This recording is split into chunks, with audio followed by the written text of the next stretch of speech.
देखिए, gate exam की date करीब आती जा रही है। अगले 4 महीने में जो सबसे इंपॉर्टेंट स्किल आपको डेवलप करनी है, जो गेट में आपके लिए डिसाइडिंग फैक्टर बन सकती है, वो है मास्टरी इन वर्चुअल कैलकुलेटर। देखिए, एक ऐसा बच्चा जिसकी वर्चुअल कैलकुलेटर में मास्टरी है, वो बाकी लोगों से सर्टेनली बहुत अच्छा परफॉर्म करेगा वहां पे। वर्चुअल कैलकुलेटर का जो मैप है दिमाग में बिल्कुल सेट होना चाहिए। कौन सा फंक्शन कहाँ पे दिया है सबकॉन्शियसली पता होना चाहिए। अंडर रूट कहाँ पर मेंशन है, फैक्टोरियल कहाँ दिया है, एल एन कहाँ, ई की पावर एक्स कहाँ दिया है, ढूंढना नहीं पड़ना चाहिए उसमें कि आप ढूंढ रहे हो कौन सा फंक्शन कहाँ पे दिया है, तब तो हो चुका।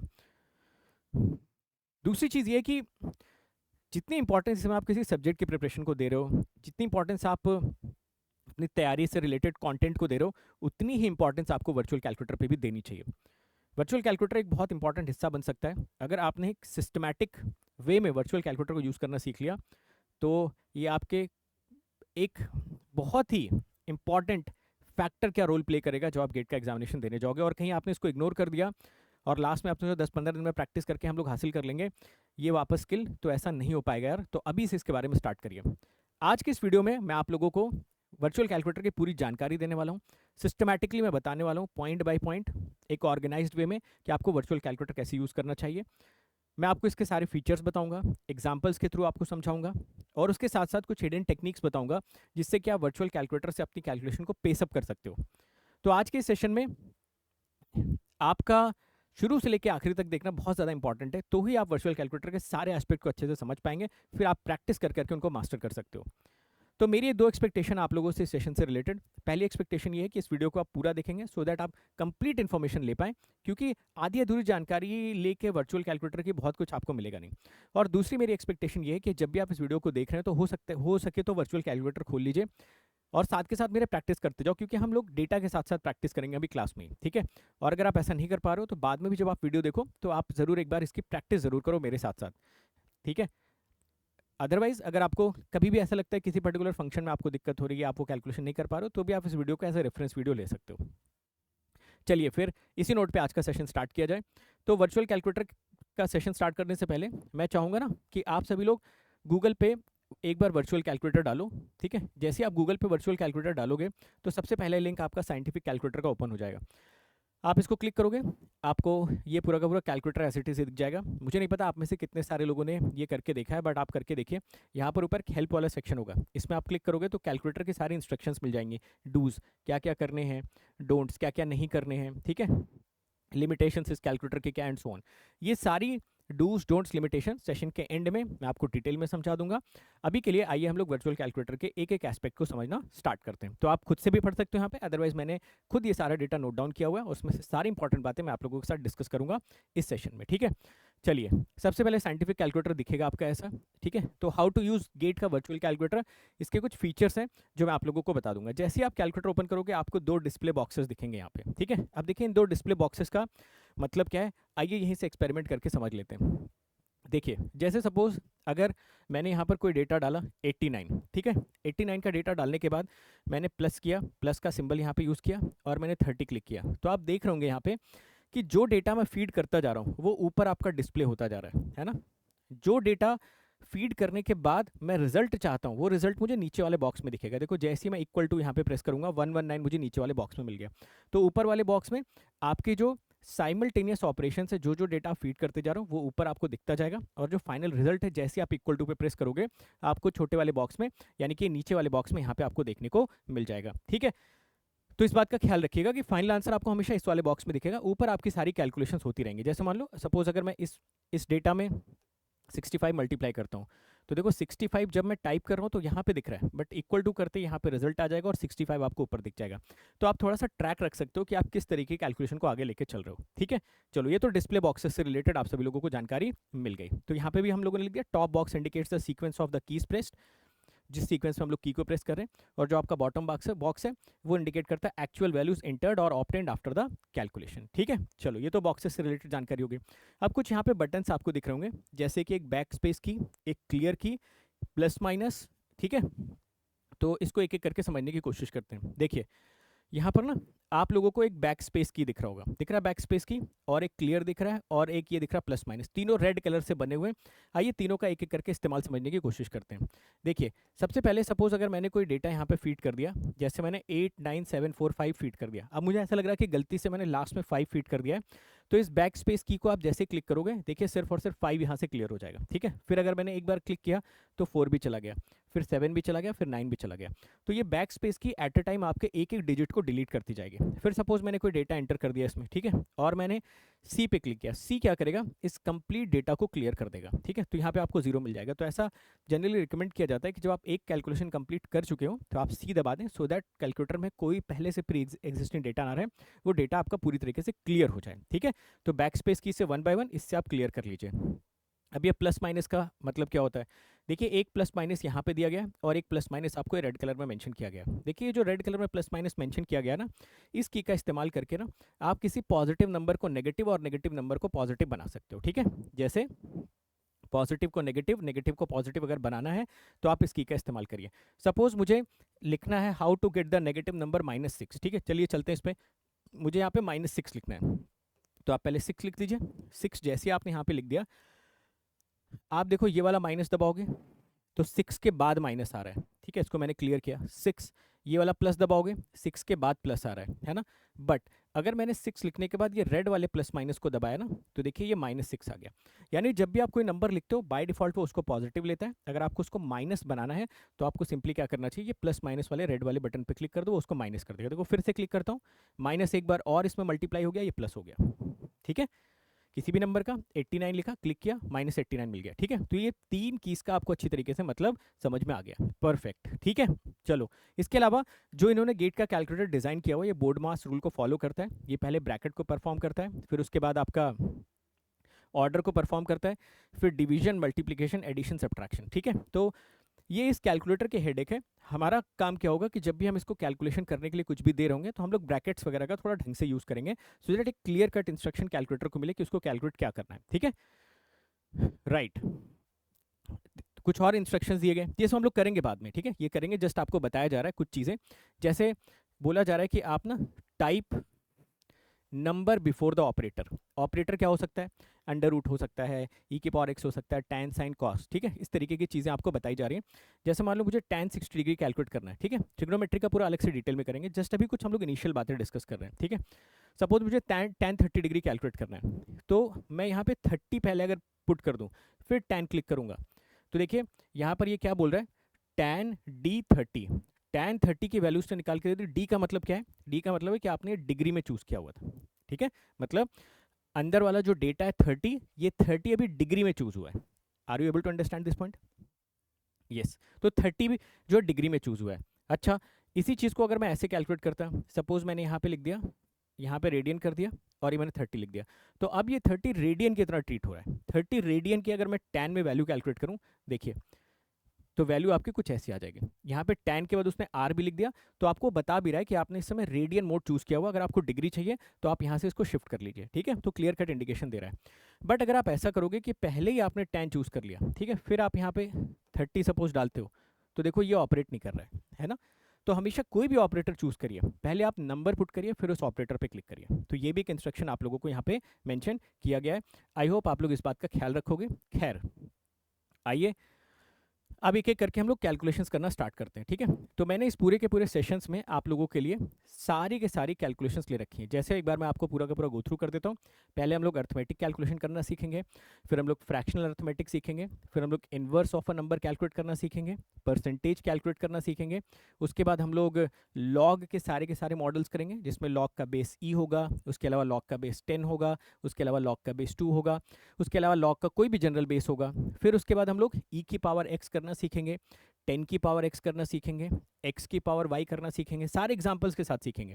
फिर उसके बाद हम लोग पावर्स करना सीखेंगे, जैसे कि एक्स स्क्वायर कैसे करेंगे, क्यूब कैसे करोगे, मल्टीपल ऑपरेशंस कैसे करोगे, स्क्वायर रूट आप कैसे करोगे, ठीक है, क्यूब रूट आप किस तरीके से परफॉर्म करोगे।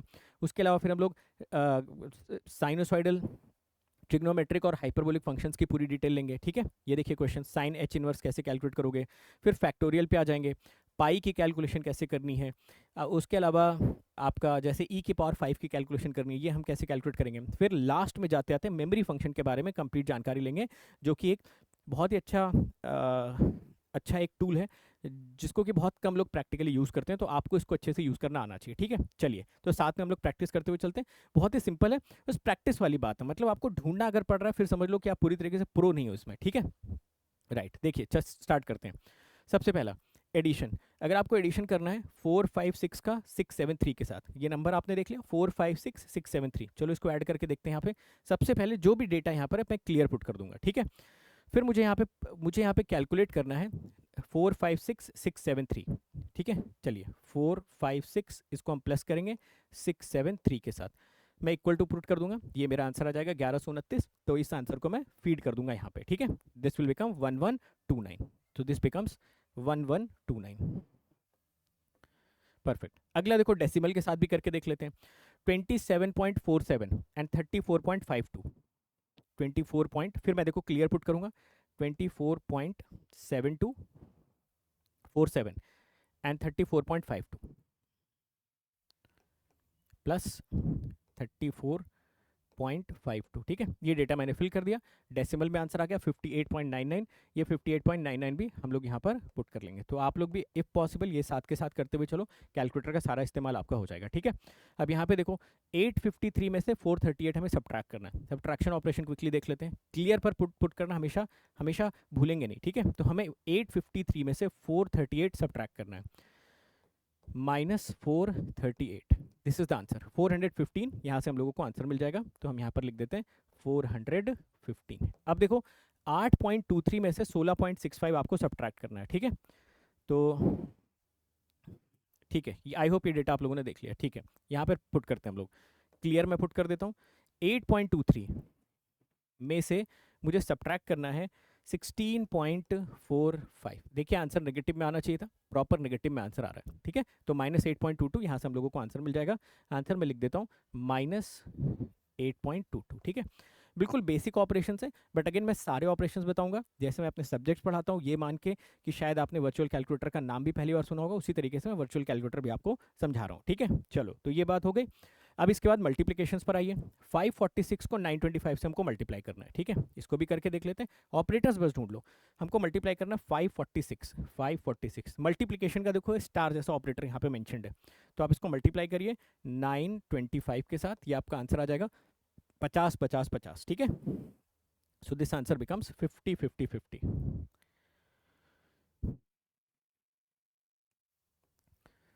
परफेक्ट, उसके अलावा अगला जो हमें करना है 2.563 मल्टीप्लाइड बाई 2.546। ठीक है, ये मल्टीप्लिकेशन हमें नेक्स्ट परफॉर्म करना है। आइए करते हैं इसको, क्लियर दबाना नहीं भूलेंगे, क्लियर दबाया, हमें जो अगला डेटा दिख रहा है 2.563, इसका मल्टीप्लिकेशन हमें कर देना है 2.546 के साथ। ठीक है, तो आंसर कितना आ गया 6.525, अच्छा खासा आपको डिटेल में आंसर मिल जा रहा है, 6.52 के आसपास ये आंसर आपको देखने को मिल जाएगा। So this will become 6.52। ठीक है, अब डिवीजन वाले में मैं लास्ट वाला करता हूँ। ठीक है, लास्ट वाला, ऊपर वाला और ये वाला आपके लिए होमवर्क हो जाएगा, फर्स्ट एंड सेकंड, लास्ट वाला हम लोग डिवीजन में करके देखते हैं। लास्ट वाले में देखो उसने क्या मेंशन किया हुआ है, लास्ट वाला दिया हुआ 0.736, तो मैंने पहले 0 पुट किया, 0.736, इसका डिवीजन करना था 2.491। अब देखो ये डिवीजन का सिंबल है जो स्लैश जैसा बना हुआ है। ठीक है, आपने स्लैश क्लिक किया, ये आपको मिलना था 2.491। ठीक है, राइट, तो दिस आंसर विल बिकम 0.2954। ठीक है, 0.2954, यहाँ से आंसर मिल जाएगा 0.2954। परफेक्ट, ये दोनों आपके लिए होमवर्क है, ये आप लोग खुद से वर्चुअल कैलकुलेटर पे फटाफट ट्राई करना है इसको। ठीक है, ऑल राइट, चलो अब कुछ फ्रैक्शनल अर्थमेटिक पे आ जाते हैं। जैसे मान लो ये पूरा डेटा इकट्ठा हमको कैलकुलेट करना है, तो जनरली मैं सजेस्ट करूंगा कि जब ऐसे कॉम्प्लिकेटेड कैलकुलेशंस आए तो वहाँ पे ब्रैकेट्स या पैरेंथेसिस का यूज़ ज़रूर कर लिया करो, अदरवाइज जल्दबाजी में ना कहीं कुछ गलती हो जाती है। तो ब्रैकेट का ऑप्शन दे रखा है आपको कैलकुलेटर में, बेटर कि आप उसको यूज़ कर लीजिए। ठीक है, तो इसमें भी फर्स्ट एंड सेकेंड में कर रहा हूँ, उसके बाद आपके लिए थर्ड एंड फोर्थ होमवर्क रहेगा। ठीक है, तो पहला सबसे पहले मैं आप लोगों के लिए परफॉर्म करता हूँ। पहले वाले का डेटा देखिए क्या दिया हुआ है, फर्स्ट वाले में आपको मैंशन किया गया है 18.56 बाई 2.83। ठीक है, चलो तो मैंने यहाँ पे देखो ब्रैकेट लगा लिया 18 पॉइंट, अगर आप ब्रैकेट नहीं भी लगाओगे तो भी कोई गलत बात नहीं है, ठीक है, क्योंकि ये बोर्ड मास रूल को फॉलो कर रहा है। बट मैं अपनी क्लैरिटी के लिए, क्योंकि मैं गेट जैसे एग्जाम का पेपर दे रहा हूँ, तो मैं यार यहाँ पे रिस्क नहीं लूँगा, ठीक है। ये देखो मैंने 18.56 को डिवाइड कर लिया 2.83 से। अब मैं यहाँ पर प्लस का सिंबल लगा दूंगा, ये ब्रैकेट मैंने यहाँ पर यूज़ कर लिया वापस से, और मैं 24.79 को वापस से डिवाइड कर दूंगा 3.73 के साथ, ठीक है। ये मैंने कर दिया डिवाइड। तो यहाँ से जो मुझे आंसर मिल गया, एक बार में देखो नीट एंड क्लीन, और ऊपर हमें दिख भी रहा है कि यार ये चीज़ हम लोगों ने प्रॉपरली कैलकुलेट की है। 6.64 आपका यहाँ से आंसर आ जा रहा है। तो दिस बिकम्स 6.64, ठीक है। अगला वाला देखो, 37 को हमें 670 से मल्टीप्लाई करना है, लगे हाथ उसको हमें 842 इंटू 65 से मल्टीप्लाई भी करना है। साथ के साथ यहाँ पर 17 इंटू 95 करना है, 35 इंटू 179 और उसको सब्ट्रैक्ट करना है, ठीक है। तो आप लोग देख लो एक बार ये डेटा, इसको भी हम लोग साथ में मिलके कैलकुलेट करते हैं, ठीक है। चलो करते हैं इसका भी कैलकुलेशन, आ जाओ। क्लियर कर दिया मैंने इसको, तो अब मैं यहाँ पर कैलकुलेशन करना स्टार्ट करता हूँ, ठीक है। तो मैंने 37 इंटू 670, ठीक है, 37 इंटू 670, और यहाँ पर मैंने एक पैरेंथेसिस क्लोज कर लिया, ठीक है। अब मुझे इसको डिवाइड करना है, डिवीजन 842 इंटू 65, ठीक है, राइट। तो ये अब हो गया मेरा कंप्लीट। अब यहाँ पर देखो साफ साफ हमें दिख रहा है कि जो ये 37.860 मुझे दिख रहा है, 37 इंटू 670 दिख रहा है, इसको मैंने 840 इंटू 65 से डिवाइड कर लिया है ना। ये आंसर मुझे मिल गया यहाँ पे, right, this is the answer. अब मुझे इसमें क्या सब्ट्रैक्ट करना है, देखिए इसमें से माइनस क्या करना है, माइनस मुझे करना है, फिर से मैं वही ब्रैकेट वाली टेक्निक यूज़ कर रहा हूँ, माइनस करना है 17 इंटू 95, ठीक है। 17 इंटू 95 हमने मल्टीप्लाई कर दिया। अभी हमें इसको डिवाइड भी करना है, तो डिवाइड करने के लिए मैं यूज़ कर लेता हूँ 35 इंटू 179, ठीक है। ऐसा इसका ब्रैकेट क्लोज किया, एक ब्रैकेट और क्लोज कर दिया, तो यहाँ से हम लोगों को मिल गया प्रॉपर आंसर, दैट इज 1913.45। ये हम लोगों को आंसर मिल गया। तो ब्रैकेट लगाने से ना थोड़ी सी क्लैरिटी मिल जाती है। ब्रैकेट लगाने का मतलब आप चाहे तो अपनी कॉपी पे भी ब्रैकेट लगा के लिख लो, फिर यहाँ पे डेटा फटाफट आप पुट ऑन करते जाओ, सो दैट लंबी कैलकुलेशन में हमें कोई मिस्टेक देखने को ना मिले। तो यहाँ से जो आंसर आ रहा है that is coming out to be 1913, और अगर हम लोग पॉइंट में भी देख लें इसको, तो 0.45 के आसपास ये आंसर हमको दिख रहा है, 0.45, ठीक है ना, राइट। तो आपका ये थर्ड एंड फोर्थ होमवर्क हो जाएगा, इसमें प्रॉपर ब्रैकेट लगा के आप लोग इसको सॉल्व करो। देखो बिना ब्रैकेट के भी हो जाएगा, बट कभी कभी गड़बड़ हो जाती है जल्दबाजी में, कुछ इधर उधर रह जाता है, ठीक है। तो ब्रैकेट लगाने में कितना ही टाइम लग रहा है, ब्रैकेट लगा लो। जैसे मान लो अगर मुझे इसको लिखना होगा तो अपनी कॉपी पे ऐसे लिख लूँगा फटाफट कि यार ठीक है, 37 इंटू 670 को मुझे किससे डिवाइड करना है, 842 इंटू 65, ये मैंने लगा लिया, ये डबल ब्रैकेट ऐसे लगा दिया, फिर माइनस करके यहाँ से देखो 17 इंटू 95, ये धीरे धीरे प्रैक्टिस है ना, आपके दिमाग में ही लग जाएगा। ऐसा नहीं कि आपको ये बार बार कॉपी पे लगाने की ज़रूरत पड़ेगी। ये हो जाएगा 35 इंटू 179, ठीक है, एक ब्रैकेट आप एक्स्ट्रा यहाँ पे लगा लो। तो प्रॉपर पैरेंथेसिस का यूज़ करना इंपॉर्टेंट होता है जब भी आप कोई भी कैलकुलेशन यहाँ पे कर रहे हो। तो फ्रैक्शनल अर्थमेटिक हम लोगों ने यहाँ पे देख लिया, ठीक है।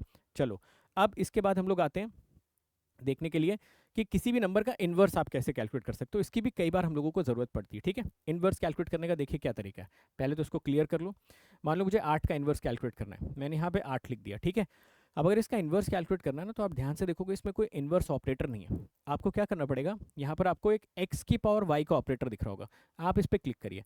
जैसे ही आप एक्स की पावर वाई पे क्लिक करोगे, इसके ऊपर एक एक्सपोनेंट लगाने का ऑप्शन आ जाएगा, ठीक है। अब मैं क्या करूँगा, यहाँ पे लिख दूंगा 1, बट ये तो 8 की पावर 1 हो गया। अगर नेगेटिव बनाना है तो इस रेड वाले बटन पर जाओ, इसको क्लिक कर दो, देखो ये -1 हो गया। तो 8 की पावर -1 आपको कितना मिल गया भाई, 0.125 यानी 1/8। तो कभी भी इन्वर्स निकालना हो आप नंबर लिखिए, नंबर लिखने के बाद यहाँ पर एक्स की पावर वाई दिख रहा होगा, उसको यूज़ करिए, और इमीडिएटली आप क्या करिए, -1 करने के लिए प्लस माइनस सिंबल का आप यूज़ कर सकते हो, ठीक है ना। तो इस तरीके से आप किसी भी नंबर का इन्वर्स कैलकुलेट कर सकते हो, राइट। तो ये आंसर कितना आ जाएगा, 0.125। परसेंटेज कैलकुलेशन कैसे करोगे, 25% ऑफ 6400। देखिए एक चीज़ का याद रखिए, ए परसेंटेज बी जो होता है, दिस इज बी परसेंटेज है। तो कभी भी आपसे किसी एक का किसी और के परसेंटेज पूछे तो आप डायरेक्ट निकाल सकते हो। जैसे 25 लिखो, परसेंटेज का साइन लगाओ, 6400 लिख दो, या 6400 लिख के परसेंटेज का साइन लगा के 25 लिख दो, बात आपकी सेम ही रहने वाली। तो हमें किसका निकालना है, 25 6400। यहाँ से मैं आपको पहले क्लियर, 25 परसेंटेज का सिंबल, अब देखो सेट होना चाहिए आपके दिमाग में। ये देखिए मैंने लगाया, अब यहाँ पर मैं लिख दूंगा 6400, यहाँ से आपका आंसर आ जाएगा 1600। ठीक है, तो 6400 का 1/4 1600 आपको यहाँ से परसेंटेज कैलकुलेट करना मिल जाएगा। आई होप अभी तक के ऑपरेटर्स आप सिस्टमेटिकली समझ पा रहे हैं और क्लियर बटन की इंपॉर्टेंस समझ पा रहे हैं, और इसके जस्ट पहले जो आप कॉम्प्लिकेटेड कैलकुलेशंस कर रहे थे तो आप पैरेंथेसिस की इंपॉर्टेंस समझ पा रहे थे।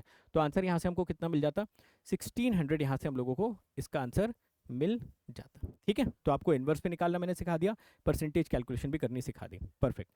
अब आइए मैं आपको लॉग वगैरह के क्वेश्चन सिखा देता हूँ। लॉग आपको कैसे करना होता है। सबसे पहले हम लोग लॉग बेस ई की बात करते हैं या ln की बात करते हैं। जैसे अगर मुझे ln 8 कैलकुलेट करना है तो ln 8 मैं कैसे कैलकुलेट करूंगा। देखिए ln एक ऑपरेटर है, तो आप कभी पहले ln मत पुट कर देना। ln का देखो ऑप्शन इसमें दे रखा है, यहाँ पर ln, ये ln, ये log का बेस 10, ये log का बेस 2, और यहाँ पर log बेस yx। तो ये चार आपके log के फंक्शन दे रखे हैं, जिसमें से ln, log, log बेस 2 आप डायरेक्टली यूज कर सकते हो। कोई और बेस में चाहिए तो log बेस yx की मदद आपको लेनी पड़ेगी। तो मुझे ln 8 कैलकुलेट करना हो तो पहले मैं 8 लिखूंगा, ln पे क्लिक कर दूंगा, मुझे ln 8 की वैल्यू मिल जाएगी। ठीक है ना, परफेक्ट, 2.07। तो यहाँ से 2.07 की वैल्यू हमको यहाँ पे मिल गई। अच्छा, मान लो कि मुझे कैलकुलेट करना होता 6 ln 13/7, 6 ln 13/7, तो मैं क्या करूँगा, 13/7 पहले कैलकुलेट कर लूँगा, 13/7, ये लो, ये मिल गया। अब इसका ln लगा देता हूँ, मल्टीप्लाइड बाई 6। ठीक है, 6 बोल रखा था, एक ज़्यादा हो गया तो इससे देखो बैक स्पेस से क्लियर कर लिया। और इक्वल टू लिखने की आप आदत हमेशा डालो करो, यहाँ से आपको आंसर मिल जाएगा 3.71। तो ये मिल गया आपको 3.71। लास्ट वाला देखो, ln 7/2 अपॉन ln 4, एक ln को दूसरे ln से डिवाइड करना है। बहुत ही सिंपल है, क्लियर किया, पहले सबसे 7/2 किया, 7/2 से ये एक्सप्रेशन मिल गया, यहाँ से ln डाल दिया। ठीक है, अब इसको डिवाइड किससे करना था, ln 4 से डिवाइड करना था, तो मैंने डिवीजन का सिंबल यहाँ पे लगा दिया। ठीक है, डिवीजन का सिंबल लगाने के बाद मैंने यहाँ पे लिखा 4 और लगा दिया ln। ठीक है, तो ये देखो आपका जो एक्सप्रेशन था वो ln 4 से डिवाइड हो गया, 1.3862 आप लोगों को आंसर मिल गया। ठीक है, तो अब मैं इसलिए कर पा रहा हूँ क्योंकि मेरी प्रैक्टिस अच्छी खासी, आप लोग भी जल्दी जल्दी प्रैक्टिस करोगे तो काफ़ी इजीली ये सारे आंसर्स कैलकुलेट कर पाओगे सबकॉन्शियसली, आपको ढूंढना नहीं पड़ेगा कहाँ कहाँ पर क्या क्या करना है। ठीक है, अदरवाइज गलती यही होती है, अदरवाइज गलती ये हो जाती है कि हम ऑपरेटर पहले दबा देते हैं, नंबर बाद में लिखते हैं, ये बहुत कॉमन होने वाली गलतियाँ।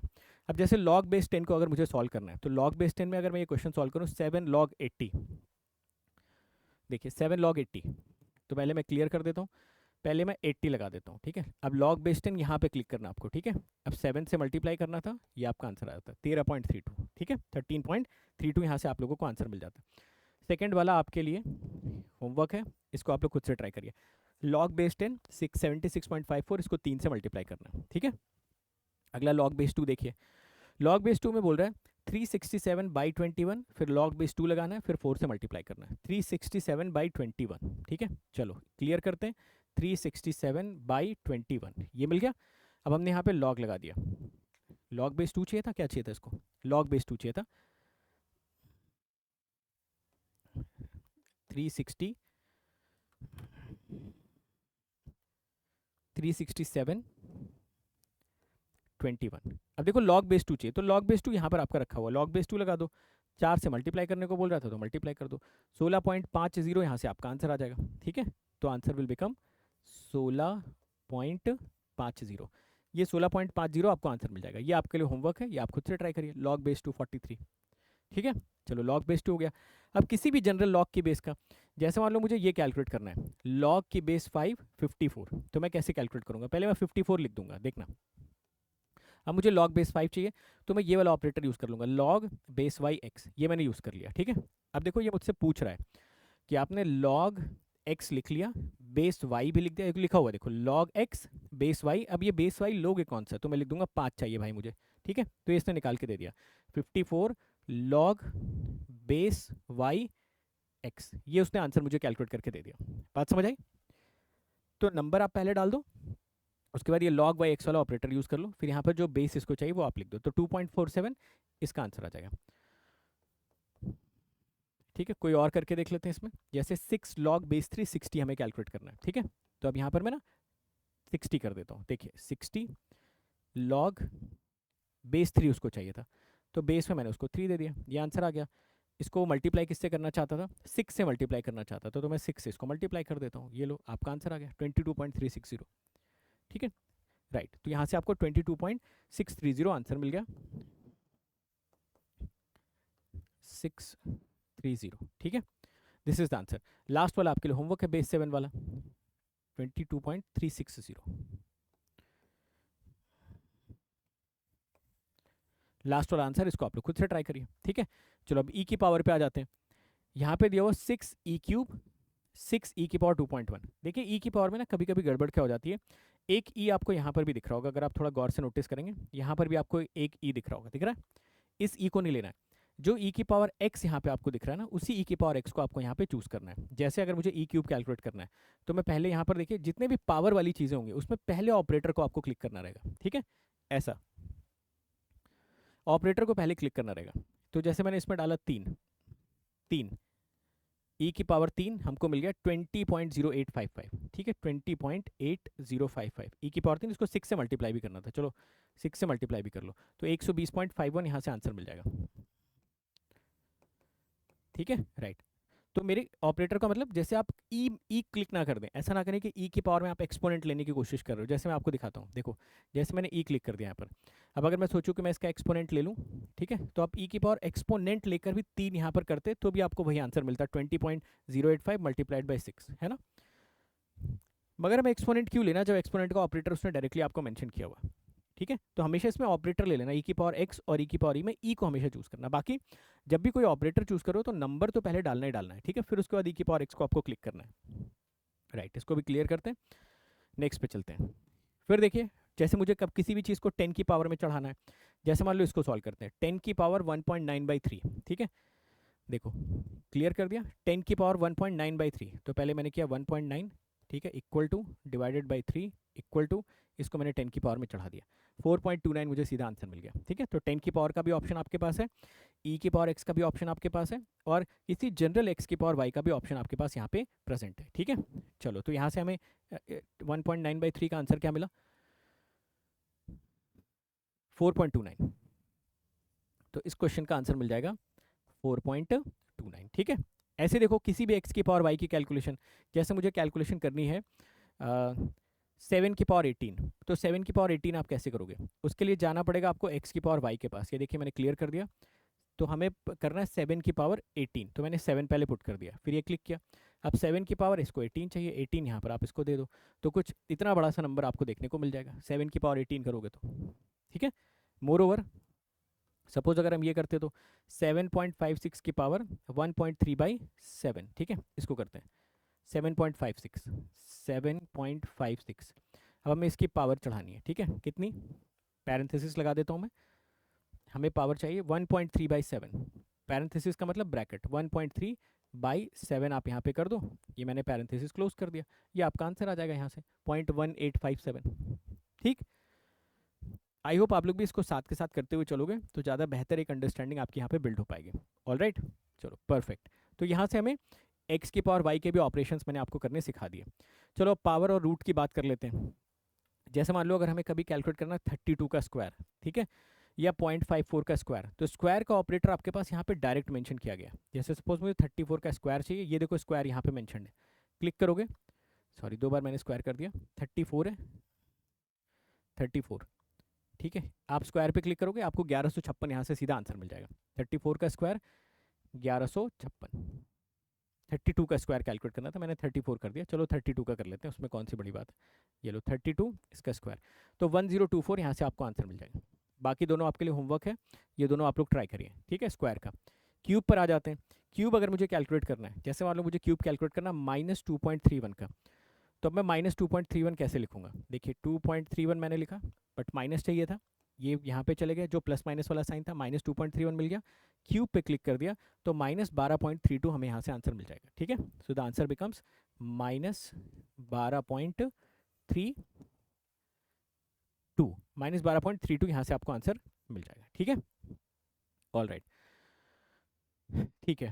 अब जैसे मान लो कि अगर हमें कोई मल्टीपल कैलकुलेशंस करनी है, जैसे ये वाली कैलकुलेशन करते हैं, ठीक है, ये आपके लिए होमवर्क, ये आपके लिए होमवर्क, बोल रहा है 1.43 का क्यूब और 4.3 का क्यूब, ठीक है। मैं अपने फ़ोन में ये डेटा देख लेता हूँ, ठीक है, मीनवाइल आप लोग नोट करना चाहो कर लो, 1.43 का होल क्यूब प्लस 4.3 का होल क्यूब, डिवाइड आपको करना है इसको 3.56 के होल क्यूब से, ठीक है। चलो करते हैं इसको भी साथ में, चलो आ जाओ, देखो क्लियर कर दिया मैंने। अब मुझे दिख रहा है 1.43 का होल क्यूब, 1.43 का मैंने देखो सीधा होल क्यूब कर दिया, ये मुझे आंसर मिल गया। अब इसमें मुझे जोड़ना है 4.53 का होल क्यूब, 4.3 का होल क्यूब, ये मैंने इसमें जोड़ दिया। ऊपर देखो क्लियर कट दिख भी रहा है कि क्या जुड़ रहा है। अब मुझे इसको डिवाइड करना है 3.56 के क्यूब से, तो 3.56 के क्यूब से मैंने डिवाइड कर दिया, ये देखो। तो 1.827 के आसपास आपका आंसर आ जाना चाहिए था। ठीक है, बट ये सारी चीज़ें ना आपको माउस से प्रैक्टिस करनी है। ठीक है, यहाँ से आपको आंसर मिल जाएगा। Answer is coming out to 1.827, 1.827।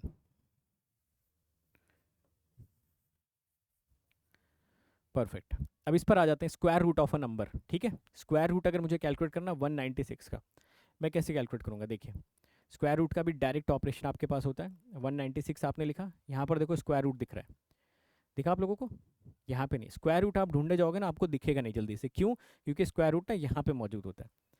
ठीक है, स्क्वायर रूट हमेशा याद रखना, बाकी तो सब यहाँ पे दे रखा है, स्क्वायर रूट उठा के यहाँ पे डाला हुआ, तो इस पर क्लिक करोगे 14 आपका आ गया 196 का स्क्वायर रूट। ठीक है, स्क्वायर रूट ढूंढने में थोड़ा टाइम आपको लगेगा, अगर आपकी प्रैक्टिस नहीं है तो। प्रैक्टिस है फिर तो कोई बात ही नहीं। ठीक है, जैसे मान लो और कोई कैलकुलेशन करते हैं, लास्ट वाली कैलकुलेशन करके देखते हैं। ठीक है, 46 का स्क्वायर रूट माइनस 68 का स्क्वायर रूट, सॉरी 46 का स्क्वायर रूट, इसको 6 के स्क्वायर रूट से डिवाइड करना है। ठीक है, तो 46 का स्क्वायर रूट लिया, डिवाइड कर दिया 6 के स्क्वायर रूट से। ठीक है, ये आंसर मिल गया। अब इसको हमें सब्ट्रैक्ट करना है। ठीक है, सब्ट्रैक्ट कर देते हैं। किससे सब्ट्रैक्ट करना है उसके लिए चलो एक ब्रैकेट लगा देते हैं। ठीक है, अब मैंने ब्रैकेट लगा दिया just to avoid the confusion. यहाँ पे मुझे 68 के स्क्वायर रूट को 7 के स्क्वायर रूट से डिवाइड करना है। ठीक है, तो मैंने माइनस लगा दिया। अब मैं यहाँ पर लिखता हूँ 68 स्क्वायर रूट डिवाइडेड बाई, और दूसरा नंबर कौन सा था? 7, तो 7 स्क्वायर रूट। ठीक है, और ब्रैकेट को मैं कर देता हूँ क्लोज।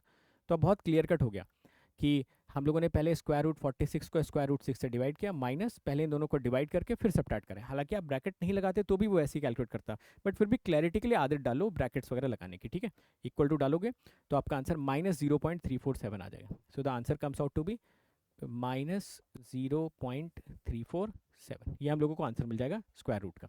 क्यूब रूट आपको कैलकुलेट करना है, 2197 का क्यूब रूट। क्यूब रूट का भी देखो डायरेक्ट आपके पास ऑपरेशन 2197। ठीक है, यहाँ पर डालो, देखो ये क्यूब रूट यहाँ पर है, स्क्वायर रूट यहाँ पर है, क्यूब रूट यहाँ पर, इस पर क्लिक किया 13 आपका यहाँ से नंबर आ जाएगा। ठीक है, तो the answer comes out to be 13 cube root का।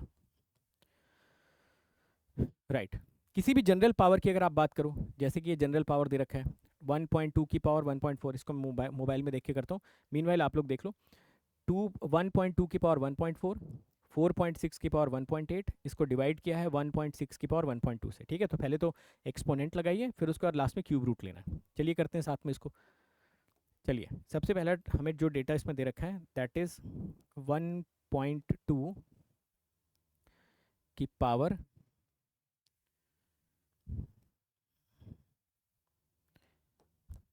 1.2 की पावर 1.4। ठीक है, माइनस, सॉरी माइनस नहीं प्लस 1.2 की पावर 1.4। ठीक है, प्लस इसमें हमें ऐड करना 4.6 की पावर 1.8, फिर इसको हमको डिवाइड करना है 1.6 की पावर 1.2 से। अब हमें इसका क्यूब रूट लेना है, यहाँ से क्यूब रूट लगा दो, 2.12 आपका आंसर आ जाएगा। ठीक है, तो the answer is coming out to be 2.12, ये लास्ट वाले का। बाकी जो जो मैं छोड़ता जा रहा हूँ वो आप लोगों को खुद से प्रैक्टिस करना है। ठीक है, परफेक्ट। चलो नेक्स्ट पे चलें, आइए नेक्स्ट पे चलते हैं। अब जैसे मान लो कोई भी आ जाए, जैसे 26 बेसिकली ये लिखा हुआ है 26 की पावर 1/4। ठीक है, ऐसा करना हम लोगों को। तो 26 की पावर 1/4 अगर हमें कैलकुलेट करना है तो बहुत ही सिंपल है। देखिए यहाँ पर आपने क्लिक किया, पहले 26 डाल दीजिए। 26 डालने के बाद किसी भी नंबर का अगर आप ये कैलकुलेशन करना चाहते हो ना, तो यहाँ पर आपको क्लिक करना है। देखो √x और बाहर y लिखा हो, y की वैल्यू आपसे पूछ रहा है। ठीक है, कि y की वैल्यू आप कितना रखना चाहते हो, तो मैंने बोल दिया मैं 4 रखना चाहता हूँ। इसने वो आंसर निकाल के दे दिया मुझे 2.25, है ना। ठीक है, जैसे मान लो मैं 256 के लिए अगर ये करूँ 256, ये और मैं 4 रख दूँ तो देखो 4 आ जाएगा, मतलब 4 की पावर 4 256 होता है, ठीक है। तो ये वाला ऑपरेटर भी आप समझ लीजिए। इसमें से कोई और कैलकुलेशन अगर आपको परफॉर्म करना है तो करके देख लो। चलो ये लास्ट वाला कर लेते हैं, 243 और इसका पावर है 1/4, ठीक है। तो ये आपको दिख रहा है 243, 786, 327, 734, ये आप लोगों को इस तरीके से दिख रहा है, ठीक है। चलिए इस पर मैं आपको परफॉर्म करके दिखाता हूँ कैलकुलेशन। ये देखिए मैंने क्लियर कर दिया इसको। अब अगर मैं यहाँ से कैलकुलेशन करूँगा, दिस विल बिकम 243, ठीक है, राइट। तो ये मुझे 243 का मिल गया। अब मुझे इसको डिवाइड करना है 786 और इसकी पावर कितनी है 6, ठीक है। ये मुझे इसका डिवीजन मिल गया। अब मुझे इसमें प्लस करना है, ठीक है। अब बस मैं यहाँ पर थोड़ा सा क्लैरिटी के लिए ब्रैकेट लगा लूँगा, सो दैट 327 ये मुझे मिल गया और इसमें मुझे बेस उसने दे रखा था, मतलब पावर इसकी 1/7 मेंशन कर रखी थी, ठीक है, राइट। और डिवाइडेड बाई मुझे मेंशन किया गया था 734, ठीक है, और इसका बेस मैंने लगा दिया 8 और ये ब्रैकेट मैंने बंद कर दिया। तो करीबन इक्वल टू क्लिक कर दो। इक्वल टू देखो लास्ट में क्लिक करना मत भूला करो, ये equal two is very very important. तो करीबन जो आंसर मिलेगा वो आ रहा है आपका 2.30 के आसपास, ठीक है, 2.30 यहाँ पे आंसर मिल जाएगा, राइट। तो ब्रैकेट मतलब मेरे कहने का मतलब है, देखो मेरे कहने का मतलब यहाँ पर सिर्फ और सिर्फ इतना है कि लास्ट में इक्वल टू पुट करना मत भूला करो, कोई भी कैलकुलेशन करो इक्वल टू लास्ट में लगाना इज़ वेरी वेरी इंपॉर्टेंट, ठीक है, राइट। 2-3 बार चाहे तो क्लिक कर दिया करो बट इक्वल टू ज़रूर क्लिक किया करो, ठीक है। अदरवाइज ना वो आपको जो लेटेस्ट कैलकुलेशन चल रही है ना उसका आंसर देने लगेगा। समझे मेरी बात को? परफेक्ट। चलिए तो ये कैलकुलेशन भी हम लोगों ने परफॉर्म कर लिया। अच्छा अब हम लोग साइन कॉस वाले की बात कर लेते हैं, ठीक है। साइन कॉस में क्या करना है, कैसे करना है। जैसे देखिए अगर आपको कॉस 45 डिग्री कैलकुलेट करना है, अंदर देखो उसने लिख दिया ना डिग्री, अंदर डिग्री लिखा होगा या पाई जैसा कुछ लिखा होगा, दोनों को आपको फिगर आउट करना रहेगा। जैसे मुझे कॉस 45 डिग्री कैलकुलेट करना है तो सबसे पहले मैं यहाँ पर डिग्री चूज़ कर लूँगा। ये देखो पहले तो क्लियर कर देता हूँ, डिग्री चूज़ कर लूँगा, फिर मैंने लिखा 45, ठीक है। 45 लिखने के बाद अब मैं यहाँ पर अगर कॉस क्लिक करूँगा, ये देखिए तो मुझे आंसर 1/√2 मिल जाएगा। यहाँ पर कॉस डी दिख भी रहा डिग्री, ठीक है। तो ये मुझे सबको पता 1/√2 होता है। बट अगर मुझे ये कैलकुलेशन करनी होगी tan 2π/3, तो अंदर वाली चीज़ जो पाई में लिखी गई है ना, इसका मतलब ये रेडियन में। तो पहले आप 2π/3 यहाँ पे लिखो। देखो मैं इसको क्लियर करता हूँ, 2 multiplied by pi equal to divided by 3, तो मुझे 2π/3 यहाँ पे मिल गया। अब यहाँ पर आप रेडियन का सिंबल डालो, ठीक है। अब ये रेडियन की तरह ट्रीट होना चाहिए, 2π/3 एक रेडियन वैल्यू है। और अगर मैं यहाँ पे tan की कैलकुलेशन करूँ तो मुझे आंसर मिलेगा -1.73, ठीक है। -1.73 का मतलब -√3/2, तो ये आंसर आपको मिलेगा -√3/2। अगर आप इसको रेडियन की तरह, जैसे साइन π/6 सबको पता 1/2 होता है, आइए चेक कर लेते हैं। π/6, π/6, ठीक है, ये आपने डाला रेडियन में। अब यहाँ पर आप साइन क्लिक करो, देखना आंसर आपको सीधा 0.5 मिल जाएगा, ठीक है। ये देखिए 0.5। तो अंदर अगर पाई का फंक्शन है, π/3, 2π/3 इस तरीके के फंक्शंस अगर प्रेजेंट हैं तो आप हमेशा इस बात का ख्याल रखिए कि आप पहले रेडियन में कन्वर्ट करके फिर ऑपरेटर को हमेशा वहाँ पे पुश करिए, ठीक है। अब जैसे मान लो कॉट की कैलकुलेशन करनी, कॉट π/8, तो कॉट का आप अगर यहाँ पर देखोगे तो कोई डायरेक्ट एक्सप्रेशन नहीं है, कहीं पर भी देखो कॉट का एक्सप्रेशन नहीं है, यानी टैन का निकाल के उसको हम लोग को इन्वर्स करना पड़ेगा। अब इन्वर्स कैसे करना पड़ेगा, ये देखिए, इन्वर्स का मतलब 1 करना पड़ेगा। तो पहले मैं π/8 कैलकुलेट कर लेता हूँ, ये पाई हो गया, ये 8 हो गया, ठीक है। π/8 ये मिल गया। अब मैंने यहाँ पे tan लगा दिया तो ये मुझे tan का एक्सप्रेशन मिल गया। अब मुझे इसको 1 में लेके आना, यानी इसकी पावर का मुझे इन्वर्स, tan इन्वर्स नहीं निकालना है, tan की पावर का -1। तो मैंने आपको बताया था वो कैसे करोगे, ये करो, इसकी पावर 1 -1, दिस आंसर 2.414 आपका आंसर मिल जाएगा, ठीक है। पावर -1 चढ़ाना मैंने आपको स्टार्टिंग में सिखाया, तो this will become 2.414 last one 2.414 आपको मिल जाएगा, ठीक है। अब इन्वर्स की कैलकुलेशन करते हैं। देखिए इन्वर्स के अंदर जो ये चीज़ लिखी गई है ना 0.6 या 0.41, जैसे मान लो हम कोई भी नंबर लिखते हैं, साइन थीटा इक्वल टू 1/2, तो ये तो बस एक नंबर होता है। ये क्या होता है, बस एक नंबर। ये आपका रेडियन या डिग्री में होता है ना। ये आपका होता है रेडियन या डिग्री में। यानी कि कभी भी आप साइन इन्वर्स की कैलकुलेशन करोगे ना, तो आपका जो थीटा आएगा वो रेडियन में भी आ सकता है, डिग्री में भी आ सकता है। ठीक है, जैसे कि अगर मैं यहाँ से कैलकुलेट करूँ कॉस इन्वर्स 0.6, कॉस इन्वर्स 0.6 का आंसर क्या आएगा, ये देखिए पहले मैं 0.6 लिख देता हूँ, 0.6, अब मैं कॉस इन्वर्स करता हूँ।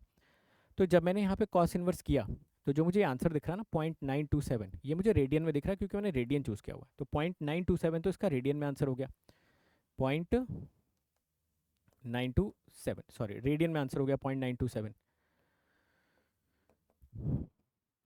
ठीक है, मान लो यही चीज़ मुझे डिग्री में कैलकुलेट करनी होती तो ना डिग्री टच करने से आंसर चेंज नहीं होगा या इक्वल टू करने से कुछ नहीं होगा, आपको पूरा प्रॉपर लिख के डिग्री में कैलकुलेट करना पड़ेगा। जैसे देखो 0.6 मैंने लिखा, अब डिग्री मोड मैंने रखा हुआ है, वापस से मैं कॉस इनवर्स पुट करूंगा, 53.13 डिग्री मुझे यहाँ से आंसर मिल जाएगा। ठीक है, तो this will become 53.13 degree in degree, 53.13 degree. ठीक है, राइट। तो इस तरीके से आप ये सारी कैलकुलेशंस भी कर सकते हो। जैसे मुझे tan इनवर्स 6/7 करना बाय द वे, ठीक है, चलिए देखिए मैं करता हूँ। 6/7 मैंने यहाँ से कैलकुलेट कर लिया, ठीक है, और मुझे इसका tan इनवर्स कैलकुलेट करना है।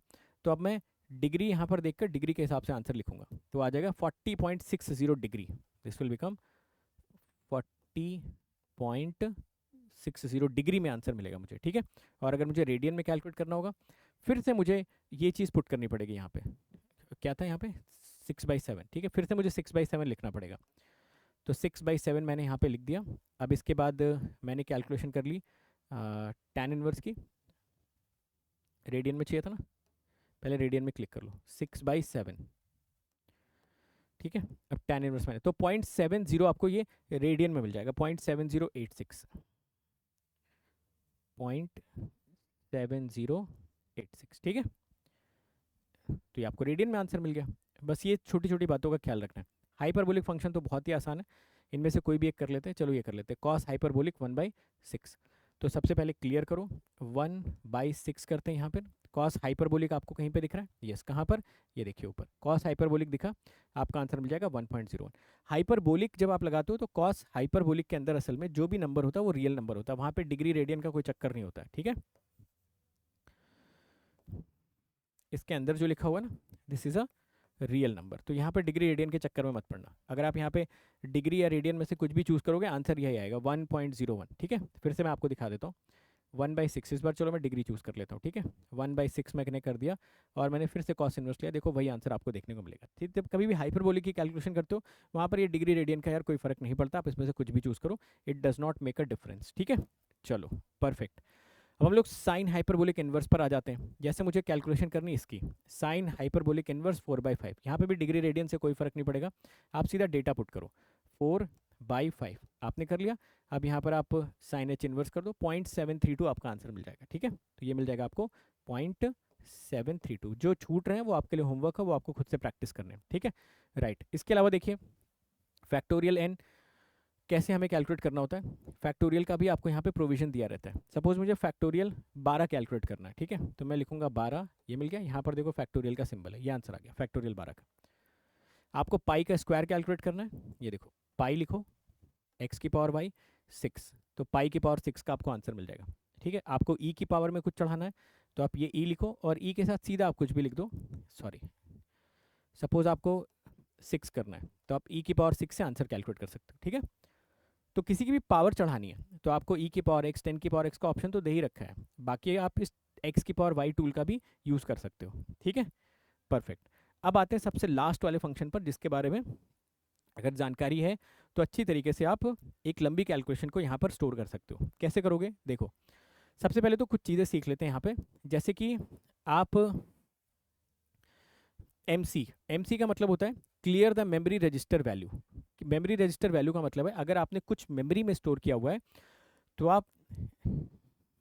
आप चाहे जितना इस बटन C को पुश करते रहो, कोई फर्क नहीं पड़ेगा, जब तक आप MC को क्लिक नहीं करोगे तब तक वो मेमोरी वाला डेटा क्लियर नहीं होगा। ठीक है, जैसे मैंने MC को क्लिक किया, अब मेमोरी में अगर कोई डेटा स्टोर होगा तो वो डेटा क्लियर हो जाएगा।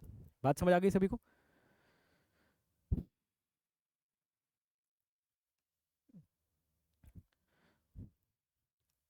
ठीक है, चलो पहले देख लेते हैं, फिर आपको एक एग्जांपल से समझाता हूँ तो और क्लैरिटी मिलेगी। MR का मतलब होता है पूरा जो डेटा फाइनली आपने मेमोरी में स्टोर कर दिया उसको जो आप रिकॉल करोगे, जब आप उसको रिकॉल करोगे तो उसकी वैल्यू कितनी आ जाएगी। MS का मतलब होता है जो भी डेटा आप लिखते जा रहे हो उसको आप ना मेमोरी के साथ साथ स्टोर करते जाओ, जो भी डेटा डिस्प्ले करते जा रहे हो आप मेमोरी के साथ, मेमोरी में वो आप स्टोर भी करते हो जाइए। M+ का मतलब होता है मेमोरी में अगर कोई डेटा स्टोर हो चुका है तो उसमें कोई एडिशनल डेटा आप ऐड कर सकते हो। M- का मतलब होता है मेमोरी में अगर कोई डेटा स्टोर हो गया तो आप उसको सब्ट्रैक्ट भी कर सकते हो। अगेन इतना सब समझाने के बाद आपको मेमोरी वाला फंक्शन तो उतने अच्छे से समझ में आया नहीं होगा, बट फिर भी मैं आपको समझाने की कोशिश करता हूँ। बट एक बात का ख्याल रखिएगा हमेशा कि जब भी आपने मेमोरी के थ्रू अपना सारा का सारा ऑपरेशन परफॉर्म कर लिया हो तो ये MC को क्लिक करना ना भूलें, मेमोरी को क्लियर करना ना भूलें। ठीक है, कैसे मेमोरी को क्लियर करोगे आइए समझते हैं। जैसे ये कैलकुलेशन हमें करनी है 4.65 की पावर 5, एक बार आप लोग इसको नोट कर लो, साथ में आपको मैं सिखा देता हूँ। 3.21 की पावर 4, 2.56 का स्क्वायर, 2.76 का क्यूब, और इसका फाइनली पावर 1/4 चढ़ाना हमको। ठीक है, चलो देखो अब इसमें मैं मेमोरी का यूज़ आपको समझा देता हूँ। आई होप आप लोगों ने ये डेटा नोट कर लिया होगा, अदरवाइज स्क्रीनशॉट ले लिया होगा। मैं आपको यहाँ पर मेमोरी का यूज़ समझा देता हूँ कैसे करना है। ठीक है, चलो देखो सबसे पहली चीज़ तो देखिए सब कुछ अच्छा दिख रहा होगा। ये देखिए मॉड के साथ आपको कुछ नहीं दिख रहा होगा कि मॉड के ऊपर कुछ M जैसा लिखा हो या कुछ और लिखा हो। तो सबसे पहला डेटा था 4.65 की पावर 5, मैंने क्लियर कर दिया। MC भी कर लिया करो। ठीक है, जब भी आपको मेमोरी का इस्तेमाल करना हो MC पे क्लिक कर लो, मेमोरी को क्लियर कर लो ज़्यादा से ज़्यादा, इसको भी क्लियर कर लो, पूरा सब कुछ मामला क्लियर है। तो मैंने लिखा 4.65, इसकी पावर मुझे चाहिए थी 5। ठीक है, ये देखो अब ये चीज़ मैं चाहता हूँ मैं मेमोरी में स्टोर कर लूँ। तो मैं देखो जैसे ही MS पे क्लिक करूँगा यहाँ पर आपको एक M दिख रहा होगा, मतलब मेमोरी वाला जो ऑपरेशन है वो स्टार्ट हो चुका है। तो ये M आपको इंडिकेट करता रहेगा कि आप मेमोरी के साथ कुछ कुछ जुगाड़बाजी करने के चक्कर में हो। ठीक है, तो ये डेटा मेरे पास मेमोरी में स्टोर हो गया। अगर ये मेमोरी में स्टोर हो गया ना तो अगर मैं इसको क्लियर भी कर दूँ तो कोई दिक्कत वाली बात नहीं, बस MC मत करना। MC करोगे तो पूरा डेटा उड़ जाएगा। अभी आपने जब क्लियर किया ना तो इसके जस्ट पहले जो डेटा लिखा गया था वो अब जाके मेमोरी में स्टोर हो गया। अब क्या करना है, 3.21 की पावर 4, 3.21 की पावर 4 इक्वल टू करना मत भूलना, पहले इक्वल टू करके आंसर ले आना। इक्वल टू करके ये आपका 3.21 की पावर 4 का आंसर आ गया। अब उसके बाद जैसे ही आप ये देखो M+ पे क्लिक करोगे, आपने जो इसके पहले वाला डेटा मेमोरी में स्टोर किया था उसमें इतनी वैल्यू एडिशनली और जाके ऐड हो जाएगी। ठीक है, ऐड हो गई है, कोई चिंता वाली बात नहीं, आप इसको बेझिझक क्लियर कर सकते हो। MC मत कर देना नहीं तो सब कुछ उड़ जाएगा। ठीक है, चलो अगला डेटा देखो 2.56 का स्क्वायर। तो मैंने लिखा 2.56, इसका मुझे स्क्वायर करना था, स्क्वायर का ऑपरेटर डायरेक्ट होता है। ठीक है, इक्वल टू मैं ज़रूर पुट कर दूंगा सो दैट मुझे पता चल जाए कि यार यही डेटा मुझे मेमोरी में ऐड करना है। मैं फिर से M+ पुट करूंगा, M+ पे क्लिक करते ही ये डेटा भी पहले दोनों डेटा के साथ जाके जुड़ चुका है। ठीक है, चलो अब मैं चाहूँ तो इसको क्लियर कर दूँ, कोई दिक्कत वाली बात नहीं है। अब फाइनली हमारे पास है 2.76 का होल क्यूब। क्यूब का भी मेरे पास ऑप्शन है, फिर भी मैं इक्वल टू पुट करूंगा, ये आ गया। मैं चाहता हूँ भाई कि ये भी उसी मेमोरी में जाके जुड़ जाए, तो मैंने प्लस यहाँ पे पुट कर दिया। ठीक है, अब सारा डेटा मेमोरी में जाके जुड़ चुका है। क्लियर, आप चाहो तो इसको क्लियर कर दो, कोई दिक्कत वाली बात नहीं है। तो आप बोलोगे सर डेटा वापस कैसे आएगा, MR मेमोरी रिकॉल क्लिक करो, ये देखो ये है आपके पास डेटा किसका, 4.65 की पावर 5, 3.21 की पावर 4, 2.56 का स्क्वायर, 2.76 का होल क्यूब। आप चाहो तो वर्चुअल कैलकुलेटर से, मतलब साइंटिफिक कैलसी से एक बार फटाफट ये डेटा हम लोग चेक भी कर लेते हैं कि ये डेटा हमारा सही आ रहा मेमोरी में स्टोर होने के बाद या नहीं। ठीक है, परफेक्ट, प्लस 3.21 की पावर 4 प्लस 2.56 का स्क्वायर प्लस, ठीक है, राइट,